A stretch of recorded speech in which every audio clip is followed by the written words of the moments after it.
The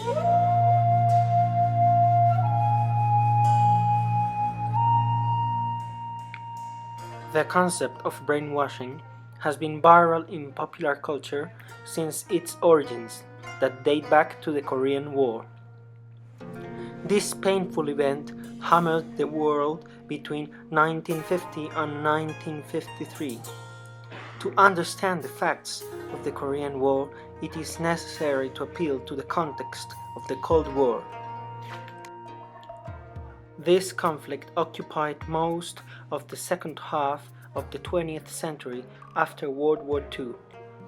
It was the period of tension between the United States and the Soviet Union due to their political systems, capitalism and socialism, respectively.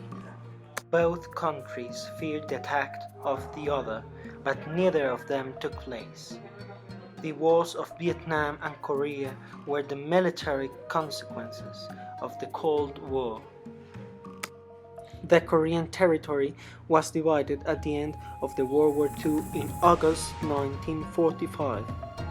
It was stipulated that the Soviet Union would occupy the north part and the United States would keep power over the south part.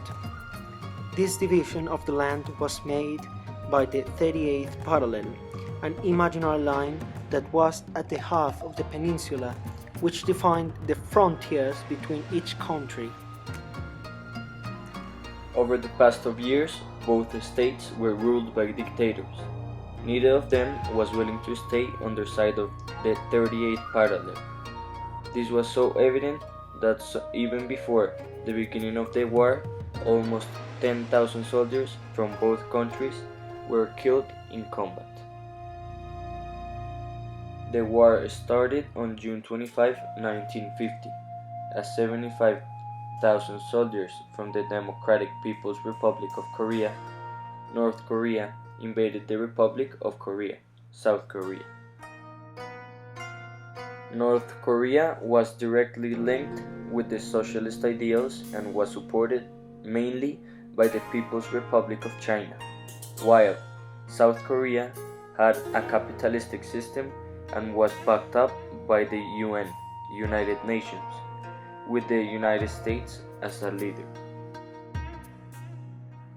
The President of the United States of that time was Harry Truman, and he stated that Korea was the first step of threat towards capitalism, and if they let down the South, the socialists would start to swallow other countries one by one.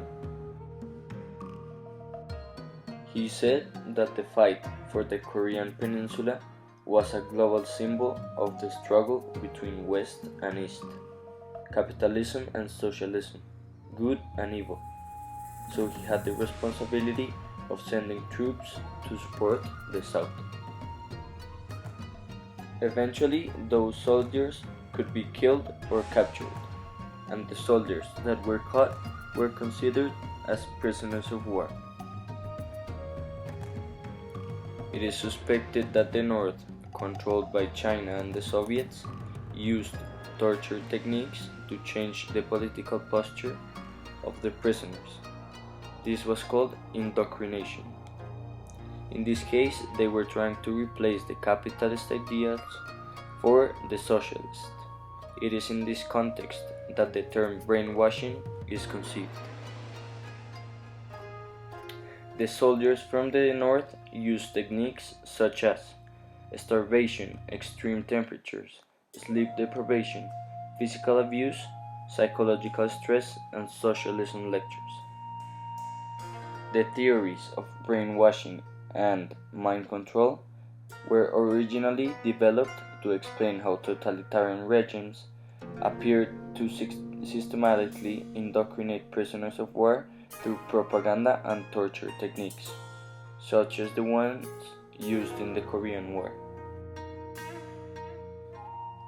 Also, there is a Chinese term, "see now," that literally means wash brain.